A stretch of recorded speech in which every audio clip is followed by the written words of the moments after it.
الله نحمده ونستعينه ونستغفره ونعوذ بالله من شرور أنفسنا ومن سيئات أعمالنا من يهده الله فلا مضل له ومن يضلل فلا هادي له وأشهد أن لا إله إلا الله وحده لا شريك له وأشهد أن محمدا عبده ورسوله أما بعد قال الله تعالى في موعظ آخر من اهتدى فإنما يهتدي لنفسه ومن ضل فإنما يضل عليها ولا تزر وازرة وزر أخرى وما كنا معذبين حتى نبعث رسولا.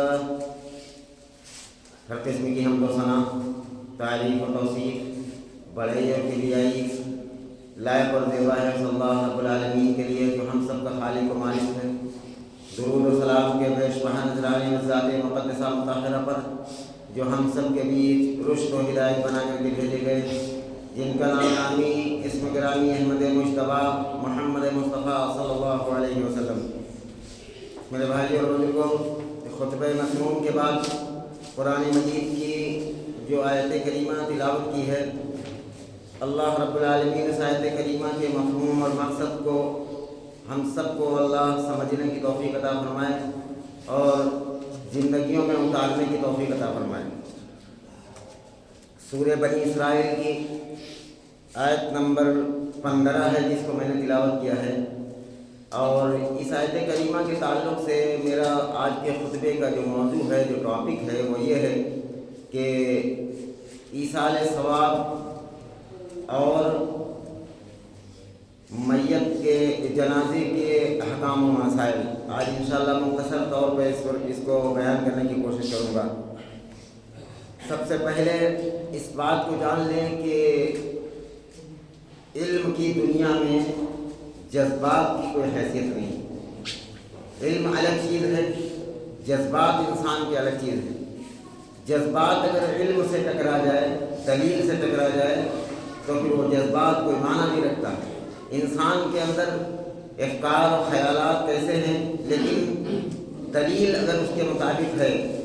تو وہ صحیح ہو سکتے ہیں، ورنہ وہ جذبات کی حیثیت رکھتے ہیں، دین میں ان کا کوئی تعلق. اللہ رب العالمین نے اس آیت کریمہ کے اندر فرمایا کہ من اهتدى فإنما يهتدي لنفسه ومن ضل فإنما يضل عليها، کہ جو شخص راہ راست اختیار کرتا ہے، ہدایت کو ڈھونڈتا ہے، صراط مستقیم والا راستہ ڈھونڈتا ہے، جنت میں جانے والا راستہ ڈھونڈتا ہے، من اهتدى فإنما يهتدي لنفسه، تو وہ ہدایت اس کے اپنے فائدے کے لیے، سیدھا راستہ تلاش کرنا، اس کی فکر کرنا، اس کی تحقیق کرنا، اس کے پیچھے چلت پھرت کرنا، یہ سب اس کے اپنے فائدے کے لیے ہے. من اهتدى فإنما يهتدي لنفسه ومن ضل فإنما يضل عليها، اور جو شخص گمراہ ہو جاتا ہے، راہ ہدایت سے بھٹک جاتا ہے، راہ ہدایت کو چھوڑ دیتا ہے، قرآن و سنت کی تعلیمات کو چھوڑ دیتا ہے، اس کا وبال بھی اس کے اپنے اوپر ہے، کسی کا کوئی نقصان نہیں کر سکتا. لیکن جس طرح سے دنیا کے اندر کوئی فائدہ راہ ہدایت اختیار کرے گا تو وہ اس کے اپنے فائدے کے لیے ہوگا، اور راہ ضلالت اور راہ گمراہی اختیار کرے گا تو اس کے اپنے نقصان کے لیے ہوگا. اسی طریقے سے اگر راہ ہدایت پر مر کر دنیا سے گیا ہے تو اس کا ٹھکانہ جنت ہوگا، اور راہ ضلالت پر اور راہ گمراہی پر رہ کر اگر دنیا سے گیا ہے تو اس کا ٹھکانہ جہنم ہوگا. اللہ رب العالمین نے اس کے جواب دیتے ہوئے آگے فرمایا کہ وَلَا تَزِرُ وَازِرَةٌ وِزْرَ أُخْرَىٰ، قیامت کے دن کوئی کسی کا بوجھ نہیں اٹھائے گا. ہر شخص اپنے عمل کا ذمہ دار ہوگا، ہر شخص جو اس نے کیا ہے وہ اس کا ذمہ دار ہوگا، کوئی کسی کا بوجھ نہیں اٹھائے گا. قرآن حکیم کے اندر یہ آیت کریمہ کئی مقامات پر نازل ہوئی. اللہ تزر وازرۃ وزر اخری، یہاں واو کے ساتھ ہے کیونکہ اوپر کچھ چیزوں کا بیان ہے. ولا تزر وازرۃ وزر اخری، قیامت کے دن کوئی کسی کا بوجھ نہیں اٹھائے گا. ہر شخص اپنے کیے ہوئے اپنے بوجھ کا، اپنے اعمال کا ذمہ دار ہوگا، کسی کا کوئی دوسرا بوجھ اٹھانے والا نہیں. اور ایک فیصلہ کن بات اللہ رب العالمین نے اس آیت کریمہ کے اندر فرمایا کہ وَمَا كُنَّا مُعَذِّبِينَ حَتَّىٰ نَبْعَثَ رَسُولًا، کہ ہمارا یہ طریقہ نہیں ہے ہماری یہ سنت نہیں ہے کہ ہم کسی کو عذاب اس وقت تک دیں کہ جب تک کہ اس میں رسول نہ بھیج دیا جائے، اس میں ڈرانے والا نہ بھیج دیا جائے۔ ہر دور کے اندر اللہ رب العالمین کا یہ طریقہ رہا، یہ سنت رہی اللہ کی کہ کبھی بھی قوموں پر، کسی قوم پر عذاب نہیں آیا ہے اس وقت تک جب تک کہ اس کے اندر نبی نہ بھیج دیا جائے، پیغمبر نہ بھیج دیا جائے۔ چاہے کتنی بگاڑ آ جائے، لیکن اللہ کا عذاب اس وقت تک نہیں آتا ہے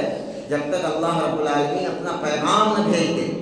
وَمَا كُنَّا مُعَذِّبِينَ حَتَّىٰ نَبْعَثَ رَسُولًا، ہم عذاب اس وقت تک نہیں نازل کرتے ہیں جب تک کہ ہم اس قوم کے اندر اپنا رسول نہ بھیج دیں، اپنا رسول نہ مبعوث فرما دیں۔ نوح علیہ السلام کے وقت میں کتنی بگاڑ تھی، لوگ اپنے اپنے بزرگوں کے بت بنا کر، اور یہاں تک کہ لوگ ایک دوسرے سے کہتے تھے وَقَالُوا لَا تَذَرُنَّ آلِهَتَكُمْ وَلَا تَذَرُنَّ وَدًّا وَلَا سُوَاعًا وَلَا يَغُوثَ وَيَعُوقَ وَنَسْرًا، کہ یہ جو نوح کر رہا تم سے دعوت و تبلیغ کا کام کہ ایک اللہ سے سب کچھ ہوتا ہے، تو نہ چھوڑنا ود کو، نہ سوا کو، نہ یغوث کو، نہ یعوق کو، نہ نصر کو۔ یہ 5 بڑے بت تھے جن کی لوگ پوجا کرتے تھے، جن کے سامنے جھکتے تھے۔ تو اتنی بڑی گمراہی کے بعد بھی اللہ رب العالمین نے عذاب اس وقت تک نہیں نازل فرمایا جب تک کہ حضرت نوح علیہ السلام کے ذریعے پیغام نہیں پہنچ گیا کہ اے لوگوں ایک اللہ معبود ہے، اس بات کو مان لو تو کامیاب ہو جائے گا۔ یہ پیغام جب پہنچ گیا لوگوں تک اور لوگوں نے نہیں مانا، اعراض کیا، اس وقت اللہ رب العالمین کا عذاب ایسا آیا کہ دنیا کا ایک بہت بڑا حصہ پانی میں ڈوب گیا تھا اور پوری دنیا تباہ و برباد ہو گئی تھی، پوری جو ہے اللہ کی مخلوق تباہ و برباد ہو گئی تھی، سوائے ان لوگوں کے جو حضرت نوح علیہ السلام کی کشتی میں بچے ہوئے تھے، بیٹھے ہوئے تھے۔ تو ہر دور کے اندر، آج کے دور کے اندر کشتی نوح ہے اللہ کی کتاب قرآن حکیم اور جناب محمد رسول اللہ صلی اللہ علیہ وسلم کی سنت، یہ کشتی نوح ہے جو اس پر آ جائے گا وہ تو بچ جائے گا، ورنہ سب کے سب ہلاک ہو جائیں گے، کیونکہ اللہ کا پیغمبر دنیا کے اندر نہیں آنے والا۔ اب قیامت تک کے لیے یہی قرآن حکیم ہے، اللہ کی کتاب ہے، اور اس کے نبی جناب محمد رسول اللہ صلی اللہ علیہ وسلم کا طریقہ ہے۔ جو شخص اس کو اختیار کرے گا تو وَمَن يُطِعِ اللَّهَ وَرَسُولَهُ يُدْخِلْهُ جَنَّاتٍ تَجْرِی مِن تَحْتِهَا الْأَنْہَارُ، سورہ نساء کی آیت ہے۔ اور آگے فرمائے کہ وَمَن يَعْصِ اللَّهَ وَرَسُولَهُ فَقَدْ ضَلَّ، وَمَن يَعْصِ اللَّهَ وَرَسُولَهُ وَيَتَعَدَّ حُدُودَهُ يُدْخِلْهُ نَارًا خَالِدًا فِيهَا، کہ جو شخص اللہ اس کے رسول کی اطاعت کرے گا وہ شخص جنت کے اندر داخل کیا جائے گا، اور جو شخص اللہ اس کے رسول کی نافرمانی کرے گا وہ جہنم کے اندر داخل ہے۔ 12-13 نمبر حدیث سورہ آیت ہے سورہ نساء کی۔ تو اس سے یہ پتہ چلا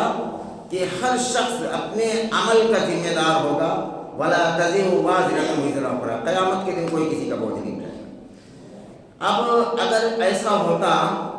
تو یہ بڑے بڑے آدمی جو پیسے والے لوگ ہیں یہ کبھی جہنم کے اندر نہیں جاتے، لوگوں پر ظلم کرتے، لوگوں کی زمینوں پر قبضہ کرتے، غصب کرتے، گھروں پر قبضہ کرتے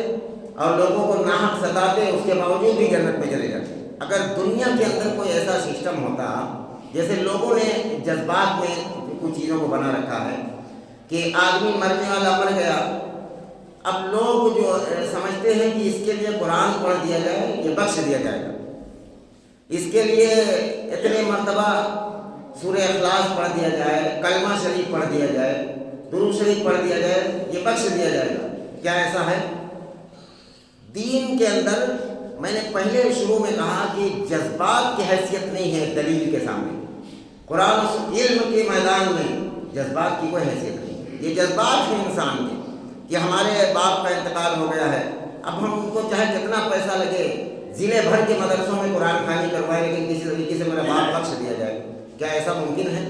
سوال ہی نہیں پیدا ہو سکتا۔ اس کا جواب دیا ہے رسول اللہ صلی اللہ علیہ وسلم نے، صحیح مسلم کی روایت ہے کتاب الجنائز کے اندر، کہ فرمایا رسول اللہ صلی اللہ علیہ وسلم سے اذا مات الانسان انقطع عملہ، جب انسان مر جاتا ہے تو اس کے عمل جو ہے منقطع ہو جاتے ہیں، الا ثلاث، سوائے 3 چیزوں کے، 3 چیزوں کے سوا سب کے سب اس سے منقطع ہو جاتے ہیں، اس سے چھوٹ جاتے ہیں۔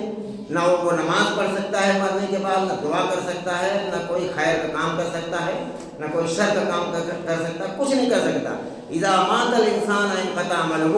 وہ جب انسان مر جاتا ہے تو سارے عمل منقطع ہو جاتے ہیں، الا ثلاث،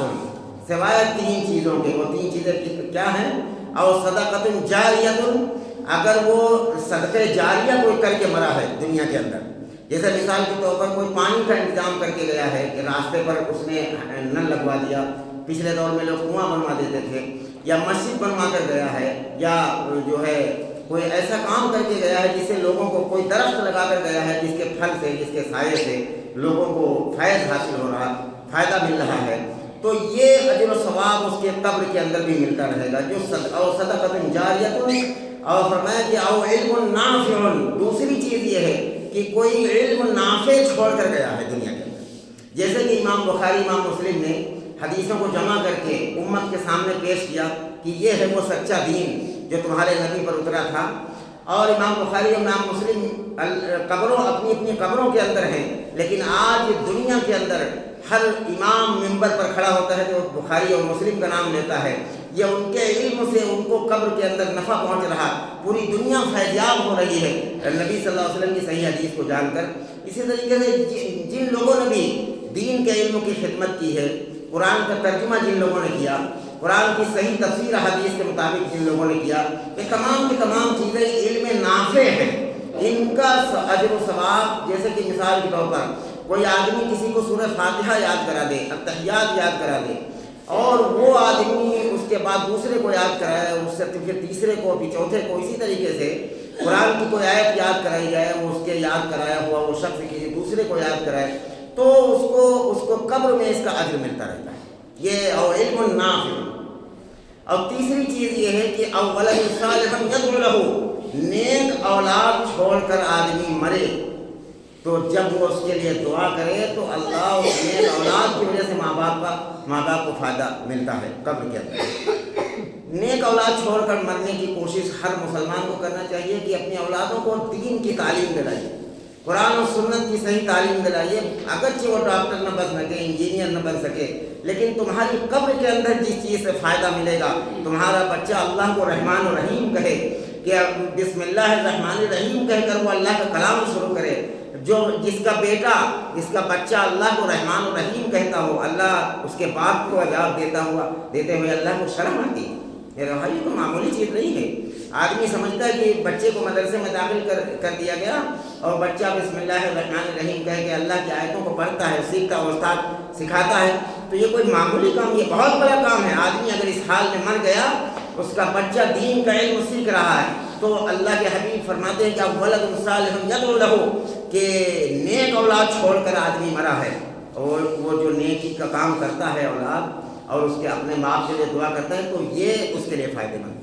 تو رسول اللہ صلی اللہ علیہ وسلم کی صحیح حدیث ہے، صحیح مسلم کی روایت ہے کتاب الجنائز کے اندر، اس سے یہ پتہ چلا کہ صرف 3 ہی چیز انسان کو فائدہ پہنچا سکتی ہے۔ نہ تو قرآن پڑھنے سے، میت کے بعد قرآن پڑھنے سے انسان کو کوئی فائدہ نہیں ہو سکتا، چاہے وہ ضلع بھر کے مولوی قرآن پڑھتے رہیں، چاہے درود پڑھتے رہیں، کلمہ پڑھتے رہیں، اس سے مرنے والے کو کوئی فائدہ نہیں ہوگا۔ مرنے والا ولا تزر وازرۃ وزر اخری، قیامت کے دن کوئی کسی کا بوجھ نہیں اٹھائے گا۔ جن چیزوں سے فائدہ ہو سکتا تھا ان چیزوں کو ہم سب کے آقا جناب محمد رسول اللہ صلی اللہ علیہ وسلم نے بیان فرما دیا۔ اگر ایسا ہوتا تو کوئی پیسے والا آدمی جہنم کے اندر نہیں جاتا۔ پتہ چلا مولویوں کے نام ان کے اکاؤنٹ میں ڈال دیتا کافی پیسہ کہ ہم تو جا رہے ہیں دنیا میں ظلم و ستم کر کے، کسی کو زمینیں ہڑپ کر کے، کسی کے کھیت ہڑپ کر کے ہم تو دنیا سے جا رہے ہیں، تم میرے بعد قرآن پڑھتے رہنا، اس لیے میں بخش دیا ہے۔ اللہ کے یہاں کوئی ایسا نظام نہیں ہے، کوئی ایسا سسٹم نہیں ہے۔ غلط فہمی، یہ جذبات ہے خام خام، کوئی مسئلہ اس طرح کا شریعت کے اندر نہیں موجود ہے کہ کچھ پڑھ کر اسے بخشوا لیا جائے اور اسے جنت میں داخل کرا دیا جائے۔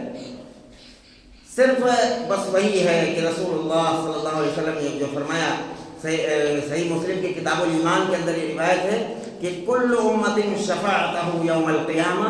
میں اپنے امتی کے ہر اس شخص کی سفارش کروں گا، من مات لا یشرک باللہ، جو اس حال میں مرا ہے کہ اللہ کے ساتھ شرک نہ کرتا ہو۔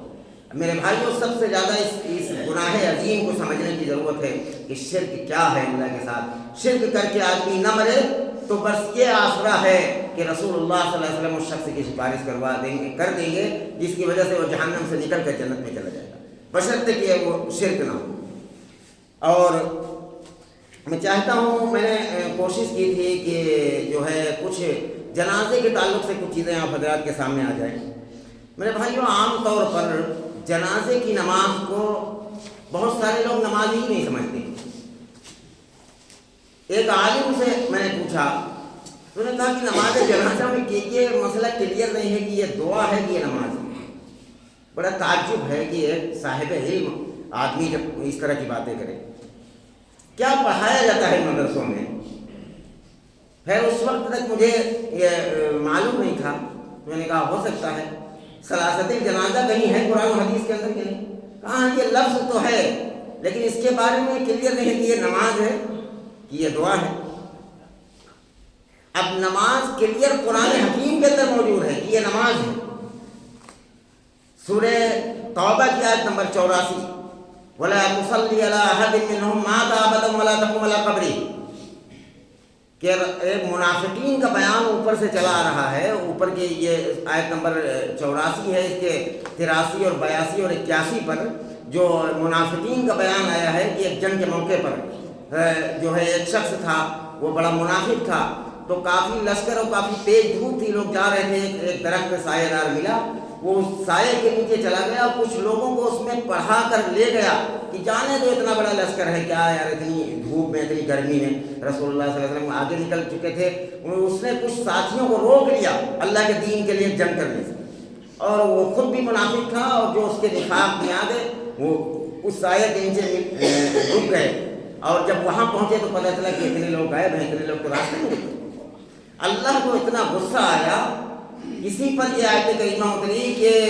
جو ہے استغفر لہم او لا تستغفر لہم ان تستغفر لہم 70 مرۃ فلن یغفر اللہ لہم، سورہ توبہ کی آیت نمبر 81 ہے۔ فرمایا کہ اے رسول ان کے لیے آپ مغفرت کی دعا مانگیں اور یا مغفرت کی دعا نہ مانگیں، اگر ان کے بارے میں اگر 70 بار بھی آپ مغفرت کی دعا مانگیں تب بھی ہم ان کو نہیں بخشیں گے۔ اللہ ہے، رسول اللہ کا محبوب بندہ ہوتا ہے، لیکن رسول کا یہ اختیار نہیں ہوتا کہ اللہ کو فورس کر کے جبرن کوئی بات منوانی جائے۔ اللہ نے کہا نہیں، اگر 70 بار بھی 70 مرۃ فلن یغفر اللہ لہم، 70 بار بھی اگر ان کے لیے مغفرت کی دعا آپ مانگے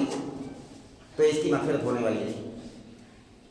اللہ کے حبیب اس کے بعد فرماتے ہیں، قربان جائے میرے بھائیو، اللہ نے ہم کو ایسا نبی عطا فرمایا، ایسا شفیع بے انتہا، دنیا کے اندر جتنے ذرات ہیں اس سے بھی زیادہ اللہ درود و سلام نازل فرمائے ہم سب کے آقا جناب محمد رسول اللہ صلی اللہ علیہ وسلم پر۔ حدیث موجود ہے اس تعلق سے آیت کریمہ کے کہ اگر پتہ چل جاتا، اللہ کے حبیب فرماتے ہیں کہ اگر مجھے پتہ چل جاتا کہ اللہ 70 بار دعا کرنے سے اس کی مغفرت نہ کرے گا، لیکن اگر 71 بار کر دی جائے تو اس کی مغفرت ہو جائے گی، تو میں 71 بار اس کی نماز جنازہ پڑھ دیتا تاکہ یہ بخش دیا جاتا۔ کتنا رحم تھا رسول اللہ صلی اللہ علیہ وسلم کے لیے، وہ اپنی امت کے ایک آدمی کے لیے، کہ کسی طریقے سے کوئی شخص جہنم کے اندر نہ جائے اور جنت میں جانے والا بن جائے، ایسا رسول اللہ نے عطا فرمایا۔ اسی تعلق سے چلتے چلتے آیت نمبر 84 پر اللہ نے اس کو نماز کہا، وَلَا تُصَلِّ عَلَىٰ أَحَدٍ مِّنْهُمْ مَاتَ أَبَدًا وَلَا تَقُمْ عَلَىٰ قَبْرِهِ، اے رسول ایسے لوگوں کی نماز جنازہ مت پڑھنا اور ان کے قبر کے قریب بھی مت کھڑے ہونا۔ یہ جو منافقین ہیں جنہوں نے رسول اللہ صلی اللہ علیہ وسلم کو، آگے الفاظ ہیں کہ انہوں نے انکار کیا ہے اللہ اس کے رسول کا، کیونکہ رسول اللہ صلی اللہ علیہ وسلم اللہ کا دین پھیلانے کے لیے، جنگ کرنے کے لیے لوگوں کو لیے جا رہے ہیں، اس میں سے کچھ لوگوں کو بہکا لیا گیا یا کچھ لوگ بہک کر چلے گئے، راستہ چھوڑ کر، ساتھ چھوڑ کر چلے گئے، یہ منافقین تھے۔ ان کے بارے میں اللہ رب العالمین نے فرمایا کہ وَلَا تُصَلِّ عَلَىٰ أَحَدٍ مِّنْهُمْ مَاتَ أَبَدًا وَلَا تَقُمْ عَلَىٰ قَبْرِهِ إِنَّهُمْ كَفَرُوا بِاللَّهِ وَرَسُولِهِ، کہ یہ منکر ہیں اللہ اس کے رسول کے، ان کی نماز جنازہ مت پڑھنا، ان کے قبر کے قریب بھی مت کھڑے ہو۔ تو اس آیت کریمہ سے یہ بالکل واضح ہو گیا کہ نماز جنازہ نماز ہے، اور جب نماز ہے تو نماز بغیر سورہ فاتحہ کے نہیں ہوتی۔ سورہ صحیح بخاری کی جلد نمبر 1 حدیث نمبر 756 پر یہ روایت لکھی ہے، حضرت عبادہ بن صامت رضی اللہ تعالیٰ عنہ راوی ہیں، لا صلاۃ لمن لم یقرأ بفاتحۃ الکتاب، بغیر سورہ فاتحہ کے کوئی نماز نہیں۔ نماز جنازہ بھی سورہ فاتحہ جو حدیث کے اندر، میں وقت کم ہے زیادہ اور تفصیل میں نہیں جا سکتا ورنہ حرف بحرف اس کو میں بیان کرتا، چونکہ آپ جانتے ہیں کہ نماز جنازہ میں ثنا ثابت نہیں ہے۔ جو نماز جنازہ یہ مارکیٹوں میں ملنے والی کتابیں جو دکانوں پر ملتی ہیں، جس میں کسی کو آئین نماز نام ہوتا ہے، کسی کو سچی نماز نام ہوتا ہے، کسی کو میری نماز نام ہوتا ہے، یہ سب اس کے اندر فراڈ ہے۔ اس کے اندر نماز محمدی نہیں موجود ہے، کسی اور کا طریقہ ہے، رسول اللہ صلی اللہ علیہ وسلم کا طریقہ ان کتابوں کے اندر نہیں۔ اس کے لیے آپ کو حدیث کی کتابیں پڑھنا پڑے گا، صحیح ابن ماجہ کے اندر اور اسی طریقے سے بخاری کے اندر، اور صحابہ کرام نے، عبد الرحمن بن عوف نے، طلحہ ابن زبیر نے، انہوں نے سب نے ایک مرتبہ جو ہے بلند آواز سے سورہ فاتحہ پڑھی نماز جنازہ میں، تو لوگوں نے کہا کہ آج آپ نے بلند آواز سے پڑھی، تو کہا میں نے اس لیے یہ کیا کہ لتعلموا انہا سنۃ، کہ تم جان لو کہ سنت ہے، اس کے بغیر نماز جنازہ نہیں ہوتی۔ نماز جنازہ میں ثنا نہیں ثابت ہے، پہلی تکبیر کے بعد ڈائریکٹ آپ کو سورہ فاتحہ پڑھنا ہے، اعوذ باللہ بسم اللہ۔ سورہ فاتحہ کے بعد کوئی چھوٹی سی سورت، سورہ اخلاص ہے یا سورہ کوثر ہے یا اس طرح کی چھوٹی کوئی سورت پڑھ لیں تو بہتر ہے، البتہ اگر کوئی سورت نہ پڑھے نماز ہو جائے گی۔ سورت کو پڑھنے کی تاکید نہیں کی ہے رسول اللہ صلی اللہ علیہ وسلم نے، ایک آدھ مرتبہ پڑھنا ثابت ہے تو بہتر ہے کوئی چھوٹی سی سورت پڑھ لی جائے، ورنہ سورہ فاتحہ کے بغیر نہ نماز جنازہ ہوتی ہے نہ کوئی نماز ہوتی ہے۔ تو اور یہ ثنا جو لکھی ہوتی ہے نمازوں کی کتابوں میں، یہ باطل مسئلہ ہے، ثنا جنازے کی نماز میں نہیں ہے، سیدھے سورہ فاتحہ ہے۔ اور بلکہ اس میں نے پڑھا ہے بچپن سے کہ ثنا اس میں اور ایک لفظ بڑھا دیتے ہیں لوگ نماز جنازے میں، وجل ثناؤ کا اس میں لکھا ہوتا ہے آخر میں، جبکہ پوری ثنا نہیں ثابت ہے نماز جنازہ۔ ہر نماز میں ثنا سب سے پہلے آدمی تکبیر تحریمہ کے بعد سبحانک اللہم و بحمدک پڑھتا، اور یہ سنت ہے پڑھنا، لیکن نماز جنازہ میں سنت نہیں ہے۔ نماز جنازہ میں ثنا بدعت ہے۔ نماز جنازہ میں تکبیر کے بعد شروع میں سورہ فاتحہ پڑھا جائے گا، کوئی سورت پڑھی جائے گی، اور دوسری تکبیر کے بعد پھر درود شریف، وہی درود ابراہیمی جو نماز کے اندر پڑھا جاتا ہے، اور اسی طریقے سے پھر امام دوسری تکبیر کہے گا، درود شریف پڑھی جائے گا، پھر تیسری تکبیر کہے گا، پھر دعا پڑھے گا، پھر چوتھی تکبیر کہہ کر سلام پھیرے گا۔ یہ نماز جنازہ ہے۔ نماز جنازہ میرے بھائیوں، ایسے لوگوں سے نماز جنازہ بھی مت پڑھواؤ جو نماز جنازہ کے اندر سورہ فاتحہ نہ پڑھتے ہیں۔ بہت ایسے پڑھے لکھے لوگ ملیں گے جو نماز جنازہ میں سورہ فاتحہ نہیں پڑھتے، اور بلکہ منع بھی کرتے ہیں کہ اس کو نہ پڑھا جائے۔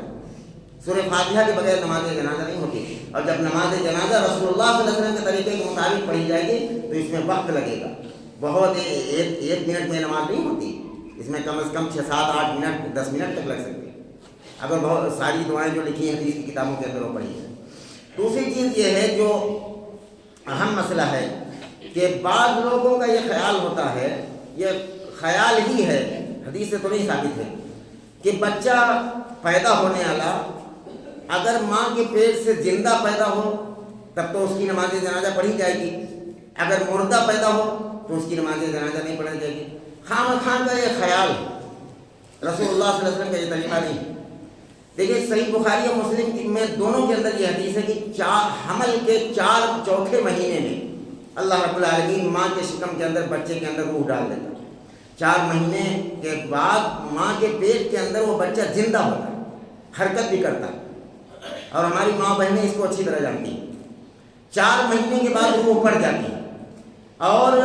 بعض روایتوں کے اندر اور بعض میڈیکل سائنس یہ کہتی ہے کہ 6 مہینے کی مدت میں بھی بچہ پیدا ہو سکتا ہے۔ تو اگر اس سے کم کی مدت میں پیدا ہو رہا ہے تو آدمی نماز جنازہ نہ پڑھے کوئی بات نہیں، وہ تو پھر بچے کا پورا وجود ہی نہیں۔ لیکن اگر بچہ حرکت کر رہا اور وہ پیدا ہوا، چاہے وہ سانس لے یا نہ لے، چونکہ پہلے ہم لوگ نہیں جانتے تھے، ہم لوگ پوچھتے تھے، یہی بتاتے تھے کہ اگر بچہ پیدا ہوا، رویا ہے، سانس لیا ہے، تب اس کی نماز جنازہ پڑھی جائے گی، ورنہ اس کو کافروں کے قبرستان میں دفن کر دیا جاتا ہے۔ جنرل حدیث صحیح بخاری و مسلم کی یہ ہے کہ ہر بچہ فطرت اسلام پر پیدا ہوتا ہے، ماں باپ چاہے تو ادھر یہودی بنا دیں یا نصرانی بنا دیں۔ البتہ غیر مسلموں کے یہاں بچے جو پیدا ہوتے ہیں وہ بھی فطرت اسلام پر پیدا ہوتے ہیں، چاہے وہ یہودی کے یہاں، نصرانی کے یہاں، ہندوؤں کے یہاں، جس کے یہاں بھی بچے پیدا ہوتے ہیں۔ اللہ کے حکیم فرماتے ہیں کہ ہر پیدا ہونے والا بچہ فطرت اسلام پر پیدا ہوتا ہے، اور ماں باپ جس سانچے میں ڈھلے ہوتے ہیں، اگر ماں باپ عیسائی ہوتے ہیں تو بچہ عیسائی ہو جاتا ہے، ماں باپ اگر یہودی ہوتے ہیں تو یہودی ہو جاتا ہے نصرہ، اور جو اگر ماں باپ ہندو ہوتے ہیں تو بچہ ہندو ہو جاتا ہے۔ پیدا بہرحال فطرت اسلام پر ہوتا ہے۔ مسلمان کے گھر میں بچہ پیدا ہو اور اگر وہ مرا ہوا پیدا ہو تب بھی اس کی نماز جنازہ ہوگی۔ اس کی صحیح سند کے ساتھ میں ترمذی کے اندر کتاب الجنائز کے اندر جلد نمبر 2 کے اندر حدیث موجود ہے کہ رسول اللہ صلی اللہ علیہ وسلم جو ہے معروفاً یہ حدیث موجود ہے کہ بچہ ماں کے پیٹ کے اندر ہی مر گیا، مرا ہوا پیدا ہوا، تب بھی رسول اللہ صلی اللہ علیہ وسلم نے یہی حکم دیا کہ اس کو کفن دفن بھی کیا جائے گا اور نماز جنازہ بھی کیا جائے گا۔ یہ جو عام طور پر مشہور تھا کہ بچہ ماں کے پیٹ سے مردہ پیدا ہو تو اس کی نماز جنازہ پڑھنے کی ضرورت نہیں ہے، نہ غسل دینے کی، نہ کفن دینے کی، اور اس کو بالکل کافروں کے قبرستان میں کہیں دور جا کر گاڑ دیا جاتا تھا اس طریقے سے، یہ طریقہ بالکل باطل تھا میرے بھائیوں۔ جب حدیث کی کتابیں پڑھی گئیں تو یہ بالکل واضح ہو گیا، اور جو ہے اسی طریقے سے اللہ کے حبیب صلی اللہ علیہ وسلم نے ان بچوں کے اوپر ایک بشارت بھی دی ہے کہ جس کے 3 بچے بچپن میں مر جائیں اور وہ صبر کر لے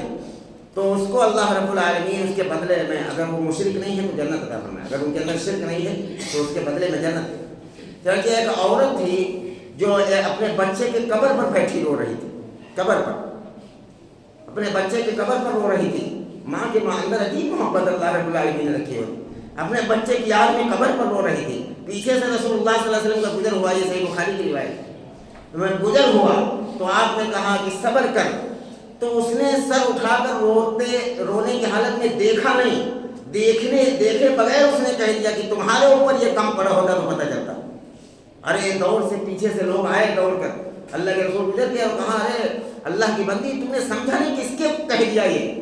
تو کہا میں نے نہیں سمجھا۔ کہا تم نے سر اٹھا کر نہیں دیکھا؟ وہ رسول اللہ صلی اللہ علیہ وسلم تھے جس کو کہہ دیا کہ تمہارے اوپر کم پڑتا۔ وہ روتی بلکتی ہوئی بارگاہ رسالت میں پہنچتی وہ عورت اور کہتی یا رسول اللہ مجھ سے غلطی ہوئی، مجھے معاف کر دے، میں یہ نہیں سمجھا تھا کہ آپ یہ بات کہہ رہے ہیں، میں نے سر اٹھا کر نہیں دیکھا، میں رونے کی حالت میں نے کہہ دیا کہ تمہارے اوپر یہ کم پڑا ہوتا ہے۔ تو رسول اللہ صلی اللہ علیہ وسلم نے فرمایا کہ غم جو ہے، صبر جو ہے وہ صدمے کے آغاز میں ہوتا ہے، جیسے ہی صدمہ پہنچے ویسے کوئی برے کلمات آدمی زبان سے نہ نکالے کہ اللہ نے مجھے تباہ کر دیا یا برباد کر دیا یا اللہ کو میرا گھر ہی ملا تھا، اس طرح کے الفاظ سے فوراً بچ جائے، فوراً صبر کریں۔ اس کے لیے یہی اللہ کے حبیب نے سکھایا انا للہ و انا الیہ راجعون، جس کا اللہ سب کچھ اللہ کا ہے، اللہ کے پاس لوٹ کر جاؤ، بس یہ کہہ کر صبر کرو۔ اور تو فرمایا کہ اللہ کے حبیب صلی اللہ علیہ وسلم فرماتے ہیں کہ صدمے کے آغاز میں صبر ہوتا ہے، بعد میں تو صبر کرے گا ہی، انسان کرے گا کیا؟ تو رسول اللہ صلی اللہ علیہ وسلم فرمایا کہ یہ صبر نہیں ہے کہ سب کچھ کہنے کے بعد بھی صبر کرے۔ صبر جب صدمہ پہنچے، کسی کا معصوم بچہ مر جائے، چاہے وہ ماں کے پیٹ کے اندر مر جائے یا پیدا ہونے کے بعد مر جائے، تو اس کا بدلہ اگر ماں باپ کے اندر شرک نہیں ہے تو جنت ہے۔ ایک صحابیہ پوچھنے لگی یا رسول اللہ اگر 2 بچے مر جائیں، فرمایا آپ صلی اللہ علیہ وسلم نے کہا تھا 3 بچے جس کے مر جائیں، تو انہوں نے سوال کیا جس کے 2 بچے مر جائیں، تو کہا 2 بچے بھی جس کے مر جائیں اگر وہ اس پر صبر کرے، کوئی اس طرح کے الفاظ نہ بولے جو اللہ کی شان میں گستاخی ہو، تو اس کا بدلہ جنت ہے۔ اگر ماں باپ کے اندر شرک نہیں ہے اس کا بدلہ جنت ہے۔ اور جنرل حدیث جو بخاری کے اندر ہے وہ یہ ہے کہ کسی کی محبوب چیزوں میں سے کوئی چیز اسے اللہ لے لے، اگر وہ اس پر صبر کر لے تو اس کا بدلہ جنت ہے۔ محبوب میں سے بیوی بھی ہو سکتی ہے، بیٹا بھی ہو سکتا ہے، محبوب میں سے کوئی ایسی چیز بھی ہو سکتی ہے جو بہت زیادہ اسے محبت کرتا ہو، اور وہ چیز اللہ لے لے۔ اور یہاں تک کہ خلاصتاً اس میں بیان فرمایا گیا کہ اللہ کسی کو اندھا کر دے دنیا کے اندر، آنکھیں میں دے، کتنی قیمتی چیز، اور اگر وہ اس پر صبر کر لے کہ میرے رب کو اگر یہی منظور ہے کہ میں دوسرے کا ہاتھ پکڑ کر چلوں تو مجھے چلنا منظور ہے، اللہ اس کا بدلہ کہیں نہ کہیں دے گا، تو یقیناً اس کا بدلہ جنت ہے۔ کوئی محبوب چیز لے لی جائے تو اس کا بدلہ جنت ہے اگر اس پر صبر کیا جائے۔ یہ وہ چند باتیں تھیں، احکام و مسائل تھے۔ آج کے اس خطبے میں اس کا تعلق تھا ایصال ثواب اور نماز جنازہ کے احکام اور مسائل، مختصر طور پر میں نے آج کے خطبے میں بیان کیا۔ اللہ رب العالمین سے دعا ہے جو باتیں کہی سنی گئی ہیں اللہ ہم سب کو اس پر عمل کی توفیق عطا فرما دے۔ یا رب العالمین ہم سب کو جب تک زندہ رکھے اسلام پر، جب موت دیجیے تو ایمان پر خاتمہ نصیب فرما۔ یا رب العالمین اپنی اور اپنے رسول کی سچی پکی محبت نصیب فرما۔ یا رب العالمین اپنے اور اپنے رسول کی سچی پکی اطاعت نصیب فرما۔ یا رب العالمین اپنے نبی کے اتباع نصیب فرما، شیطان کی اتباع اور پیروی سے پوری امت کی حفاظت فرما۔ جیسے صحابہ کرام نے اپنے نبی کی تعلیمات پر عمل کیا، اللہ اسی طریقے پر ہمیں عمل کرنے کی توفیق نصیب فرما۔ یا رب العالمین ہم سب کی جائز مرادوں کو، جائز تمناؤں کو، جائز خواہشوں کو پوری فرما دیجیے۔ یا رب العالمین مرد عورتیں یہاں اتنی سردی میں اللہ آپ کے دربار میں بھکاری بن کر آئے ہیں، اللہ سب کی ضرورتوں کو پوری فرما دیجیے، سب کے خواہشوں کو پوری فرما دیجیے۔ یا میرے مولا ہم سب کی جائز تمناؤں کو پوری فرما دیجیے۔ یا رب العالمین جو بیمار ہیں گھروں میں، اسپتالوں میں، سب کو شفائے کلی نصیب فرما، اپنے کرم سے قبول فرما لیجیے۔ صلی اللہ وسلم۔ عباد اللہ رحمکم اللہ، ان اللہ یأمر بالعدل والإحسان وإیتاء ذی القربى وینہی عن الفحشاء والمنکر والبغی یعظکم لعلکم تذکرون۔ اذکروا اللہ العلی العظیم یذکرکم وادعوہ یستجب لکم، ولذکر اللہ تعالی اعلی واولی واعز واجل واتم وأعظم۔